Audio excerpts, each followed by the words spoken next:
नमस्कार, आप देख रहे हैं सिटी पोस्ट लाइव। मैं हूं सृष्टि राज। आज की बड़ी राजनीतिक खबर सामने आई है। बिहार की सियासत में गर्मी और बढ़ गई है। राष्ट्रीय जनता दल के प्रवक्ता मृत्युंजय तिवारी ने चिराग पासवान पर तीखा हमला बोलते हुए उन्हें खुला ऑफर दे दिया है।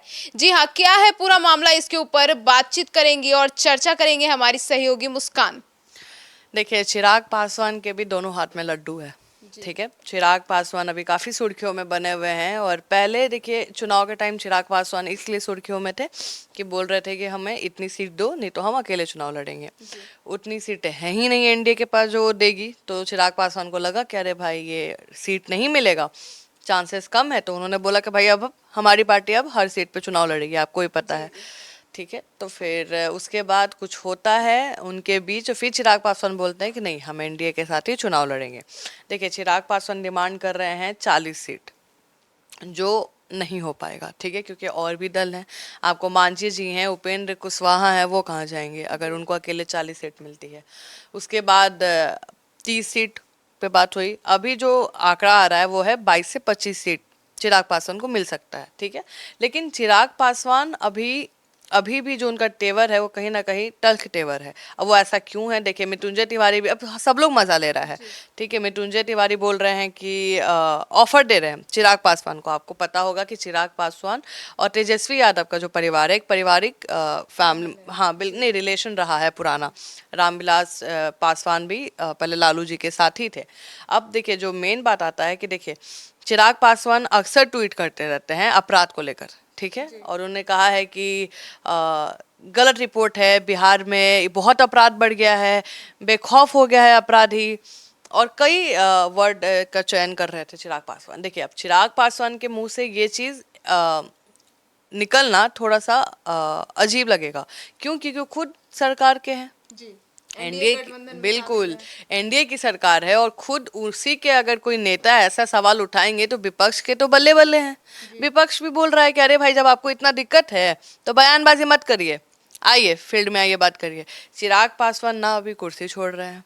ठीक है, विपक्ष यही कह रहा है कि ना कुर्सी छोड़ रहे हैं, ना अकेले चुनाव लड़ रहे हैं, लेकिन बयानबाजी कर रहे हैं कि हाँ भाई, ये है वो है। मृत्युंजय तिवारी काफी सीरियस प्रवक्ता हैं, और उन्होंने ऑफर दिया है, हंसी मजाक में ही ऑफर दिया है चिराग पासवान को कि भाई आइए, चुनाव लड़िए, जनता के सामने आइए, कुर्सी छोड़िए, अपना कुर्सी छोड़िए जो केंद्र में लेके बैठे हुए हैं, छोड़िए, आइए चुनाव लड़िए, जनता के सामने आइए, उसके बाद सरकार चलाइए। इसका मतलब सिंपल बात है, वो कह रहे हैं कि तेजस्वी के साथ आ जाइए, महागठबंधन में आ जाइए। अब देखिए, चिराग पासवान का जो तल्ख तेवर है वो हमेशा से रहा है, चाहे वो एनडीए में रहे या ना रहे। उनका कहना है कि अपराध बढ़ गया है, पुलिस निकम्मा हो गया है, और मुझे अफसोस है कि मैं ऐसी सरकार का समर्थन कर रहा हूँ। कल गया में जनसभा में भी उन्होंने ये बात रखी। ये बहुत बड़ा शब्द है। अगर चिराग पासवान की ही सरकार है और वो खुद ही बोल रहे हैं कि मुझे शर्म आ रही है कि मैं ऐसे सरकार का समर्थन कर रहा हूँ जहाँ पे पुलिस विफल है, तो ये बहुत बड़ा बात है। जनता के सामने तो भाई आप हो गए, लेकिन आप सोचिए, आप अपनी ही सरकार के लिए दिक्कत बन रहे हैं। तो नीरज कुमार को कौन नहीं जानता है, जो जेडीयू के प्रवक्ता है, वो हमेशा एक लिस्ट निकाल के बैठ जाएंगे। लेके आए क्राइम ब्यूरो का रिपोर्ट, जो होम मिनिस्ट्री निकालता है, अमित शाह का डिपार्टमेंट है। बोले कि देखिए, बिहार का ग्राफ कितना गया है। बोल रहे हैं कि हाथ में लड्डू भी चाहिए और बोलिएगा भी। तो कह रहे हैं कि सुनिए, आप जाइए, आपको जहाँ जाना है आप चले जाइए। क्या आपको कोई से ऑफर आ रहा है चिराग जी, तो चल जाइए। आप बिहार पुलिस की ही सुरक्षा ले रहे हैं, और बिहार पुलिस में ही आप उनके इकबाल पे सवाल खड़ा कर रहे हैं। नीरज कुमार बहुत अभी फायर हैं, पूरा बता रहे हैं। देखिए, जेडीयू ना फूक फूक के कदम रखता है। जेडीयू का कोई भी आदमी हो ना, चिराग पासवान पे डायरेक्ट नहीं जाता है, क्योंकि देखिए, चिराग पासवान आपको भी पता है, पिछले चुनाव में अगर आज नीतीश कुमार इतने कम विधायक में समेट गए हैं तो वो किसके वजह से? चिराग पासवान की वजह से। अगर चिराग पासवान फिर से अगर हल्का सा तल के तेवर वैसा ही ले लें तो नुकसान किसको है? नीतीश कुमार को ही ज्यादा नुकसान है, बीजेपी को उतना नुकसान नहीं। लेकिन अगर नीतीश कुमार को नुकसान होगा तो बीजेपी को भी नुकसान होगा। भाई एक ही गठबंधन के है ना ये। तो चिराग को थोड़ा मना के रखना पड़ रहा है कि भाई चिराग अच्छे से रहिए, ऐसे मत करिए। देखिए, चिराग का स्ट्राइक रेट बहुत अच्छा है। जो लोकसभा में हमने देखा, जिस जिन सीटों पे उनको टिकट मिला था, जिन जिन सीटों पे वो अपने सांसद को खड़ा किए हैं, प्रत्याशी को, सब सांसद हैं आज। तो चिराग पासवान का डिमांड बढ़ गया है भाई कि जहाँ पे खड़ा करेगा आदमी वहाँ पे जीत जाएगा। चिराग पासवान बोल रहे हैं कि हम हर सीट पे जिस पे खड़ा कर रहे हैं, हमारा बहुत चांसेस है कि हम विधायक जीत जाए, हमारे विधायक जीतेंगे। देखिए, चिराग पासवान का राजनीति करने का तरीका बिल्कुल अलग है, रामविलास पासवान का तरीका बिल्कुल अलग है। अब कुछ लोग बोलेंगे कि रामविलास अच्छा करते थे, चिराग अच्छा, ऐसा नहीं कह सकते हम।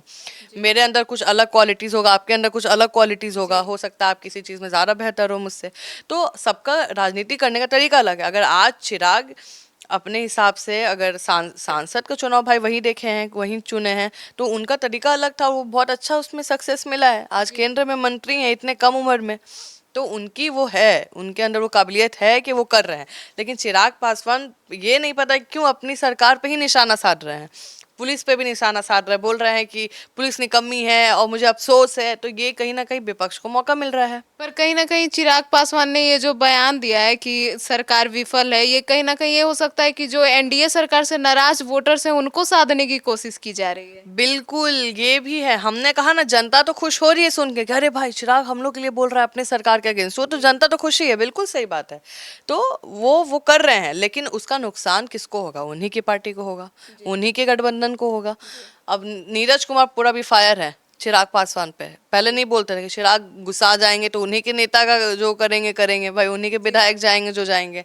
तो लेकिन अब नीरज पूरा गुस्सा गया है। नीरज कुमार बोल रहे हैं कि ये रहा रिपोर्ट, ये है ग्राफ, आप इस नेशनल रिपोर्ट को आप गलत बोल दीजिएगा, ग्राफ को गलत बोल दीजिएगा। देखिए, बिहार पुलिस काम अच्छा कर रही है, बिहार पुलिस बिल्कुल काम अच्छा कर रही है, इसमें कोई डाउट नहीं है। जो भी कांड हो रहा है, अगर हम अभी बात करें कोई भी कांड की, उसमें पुलिस काम कर रही है, हर अपराधी को पकड़ रही है, हर जड़ तक जा रही है। चाहे अपराधी कोलकाता भाग जाए तो नेपाल भाग जाए, पुलिस पकड़ रही है। अगर पुलिस नहीं पकड़ पाती, अपराधी खुलेआम घूम रहे होते, तो हम पुलिस पे सवाल उठाते हैं कि कैसा लॉ एंड ऑर्डर है भाई, हमको मार के चला गया, अब उधर जाके मार रहा है। वो एक खून कर रहा है, वैसे ही पकड़ा जा रहा है। ऐसा नहीं है कि उसको दूसरा खून करने का मौका बिहार पुलिस दे रही है। बस अब पॉइंट है एनकाउंटर का। तो मृत्युंजय तिवारी क्या कह रहे हैं, पहले हम अपने दर्शकों को भी सुना देते हैं। क्या है, चिराग पासवान 2020 का खेल खेल रहे हैं क्या? नहीं, देखिए, एनडीए में सिर्फ फुटबॉल शुरू है, और श्री चिराग पासवान जी अगर सचमुच में दुखी हैं और शर्मिंदगी फील कर रहे हैं, तो कुर्सी को लात मारे और बिहार की 14 करोड़ भलाई की लड़ाई जो श्री तेजस्वी यादव जी लड़ रहे हैं, सामने आए।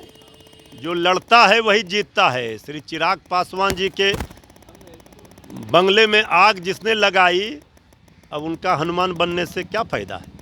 जेडीयू कर रही है कि उनका दिल कहीं, आत्मा कहीं और है। देखिए, जेडीयू और बीजेपी सत्ता की मलाई खा रही है, और श्री चिराग पासवान जी का वहाँ कोई तवज्जो उनको मिल नहीं रहा है। आदरणीय मांझी जी भी दुखी हैं, आदरणीय उपेंद्र कुशवाहा जी भी देख रहे हैं, पीड़ा में हैं। अभी जैसे जैसे चुनाव नज़दीक आएंगे तो फिर एनडीए में सिर्फ फुटबॉल स्पष्ट दिखने लगेगा। एसआईआर का लास्ट डेट था।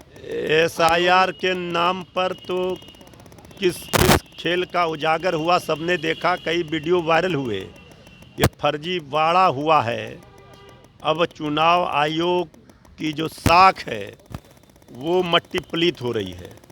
चुनाव आयोग को अपनी साख बचानी चाहिए। लोकतंत्र की जर्नी बिहार में कम से कम एसआईआर के नाम पर वोट के अधिकार से जनता को वंचित नहीं रखना चाहिए। घोटाले पर तो बिल्कुल आप सुन रहे हैं, मृत्युंजय तिवारी ऑफर भी दे रहे हैं और मज़ा भी ले रहे हैं। और अब देखने वाली बात होगी कि चिराग पासवान का अगला स्टेप क्या होगा। चिराग पासवान का एक एक बयान बहुत अहमियत है। सोचिए, चुनाव पास आ रहा है, चिराग पासवान के अगर मनपसंद सीट नहीं मिलती है तो चिराग पासवान भाई वापस आ जाएंगे लॉ एंड ऑर्डर पे। क्या है सरकार, क्या कर रही है सरकार, कैसी नीतियों पे काम कर रही है कि हमारी जनता परेशान है। और जनता के अंदर चिराग पासवान एक युवा नेता है, उनसे कनेक्टिविटी ज़्यादा हो जाता है। क्या युवा है, अब कुछ करेगा, क्योंकि उनको अगर हम देखेंगे तो अभी से 25 साल तो पूरा राजनीति चला सकते हैं जी। समझिए, वो भी यंग है, काफ़ी यंग है। तो जनता को कहीं ना कहीं गोलबंद वो कर रहे हैं, ठीक है। लेकिन जो प्रशासन पे सवाल उठा रहे हैं, जो पुलिस पे सवाल उठा रहे हैं, वो कहीं ना कहीं देखिए नीतीश कुमार पे टारगेट है। नीतीश कुमार को सुशासन बाबू कहा जाता है। Law administration, law and order, ये सब नीतीश कुमार से जोड़ा जाता है। कि अगर जंगल राज है तो लालू जी से जोड़ते हैं, और जंगल राज खत्म करने के लिए किसका नाम आता है? नीतीश कुमार का आता है।